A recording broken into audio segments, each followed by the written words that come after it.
దేవుడు దుష్టుణ్ణి శిక్షించడానికి వస్తే నిజంగా దుష్టత్వం పోతుందా? పాపం చేసినోడిని చంపుకుంటా, పాపం చేసినోడిని చంపుకుంటా, పాపం చేసినోడిని చంపుకుంటా వెళ్ళాడు అనుకోండి, ఆయన దేవుడు అవడు. యేసు ప్రభు ఒక్కడే నేను చంపడానికి రాలేదని చెప్పాడు, నేను రక్షించుటకు వచ్చాను. నేను ఈ లోకమునకు తీర్పు తీర్చుటకు రాలేదన్నాడు, లోకాన్ని రక్షించడానికి వచ్చాను. పాపము నుంచి, బలహీనత నుంచి, నరకం నుంచి, పాప శిక్ష నుంచి రక్షించడానికి వచ్చానని చెప్పుకున్నాడు. అందరూ చంపడానికి వస్తే ఈయన మన స్థానంలో చావడానికి వచ్చాడు, మన స్థానంలో చావడానికి వచ్చాడు. పిచ్చి పిచ్చి పాటలు, పిచ్చి పిచ్చి డాన్సులు, పిచ్చి పిచ్చి ఎగురులు, గంతులు, in the name of the spirit.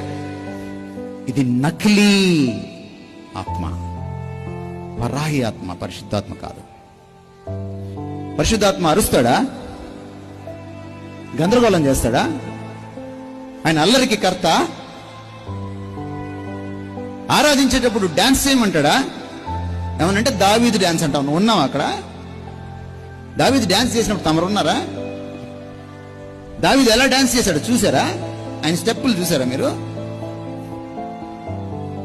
అదేదో తెలిసినట్టు దావీదు, నీకు దావీదు తెలీదు, దేవుడు తెలియదు నీకు.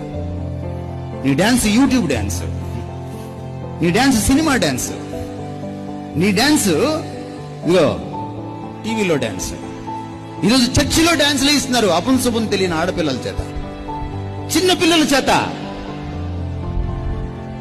తల్లిదండ్రులు సిగ్గు లేకుండా సెల్ఫీలు తీసుకుంటున్నారు, వీడియోలు తీసుకుంటున్నారు.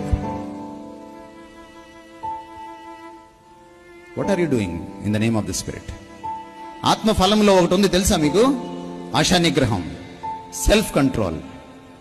నువ్వు నిజంగా ఆత్మ ఆధీనంలో ఉంటే నీ ఆరాధనలో, నీ పరిచర్యలో, నీ ప్రసంగంలో నువ్వు సెల్ఫ్ కంట్రోల్లో ఉంటావు.